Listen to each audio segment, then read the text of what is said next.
Dandim 0832 Surabaya Selatan menggelar program renovasi rumah tidak layak huni milik warga. Sebanyak 2 unit rumah di Kelurahan Made, Kecamatan Sambikerep, Surabaya berhasil direnovasi dan telah diserahkan kepada pemiliknya.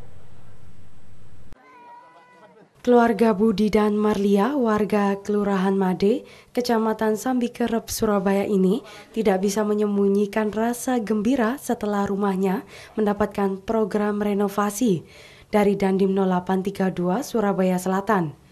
Rumah yang sebelumnya tidak layak huni ini berhasil direnovasi mulai dari bagian dasar hingga atap rumah menjadi lebih permanen. Dandim 0832 Letnan Kolonel Infantri Rudian Driono usai melakukan peninjauan mengungkapkan rumah warga ini tidak hanya sekedar renovasi, melainkan dibangun mulai dasar hingga atapnya sehingga banyak material yang diganti. Pihaknya merasa bersyukur karena program renovasi rumah yang dilakukan telah melampaui target dan tepat waktu. Program ini mendapatkan dukungan dana dari pemerintah daerah dan bekerja sama dengan Kodam Brawijaya. Selain itu, peran serta dari masyarakat, jajaran pemerintah dan kepolisian juga terbina dengan baik melalui jiwa gotong royong. Dalam program renovasi rumah tidak layak huni, Dandim 0832 Surabaya Selatan mendapatkan jatah sebanyak 152 unit.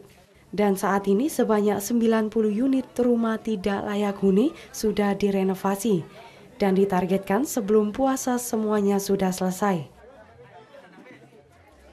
Adalah rasa syukur kita kepada masyarakat Sambikerep karena program kita yaitu renovasi rumah tidak layak huni 2 unit keluarga Bapak Budi dan Bu Marlia ini selesai sesuai dengan target. Awal pula kondisi rumah bisa dilihat sendiri, rumah ini sudah tidak layak huni dan pada akhirnya ini dibangun mulai dasar, jadi tidak direnovasi tetapi dibangun mulai dasar. Program renovasi rumah tidak layak huni ini diberikan kepada masyarakat yang kurang mampu dan sudah melalui verifikasi dari RT, RW, dan kelurahan. Selain membedah rumah tidak layak huni, TNI juga memperbaiki rumah ibadah, beberapa fasilitas umum seperti sekolah, serta memasang pipa saluran air. Dari Surabaya, Eko Widodo, Arek TV melaporkan.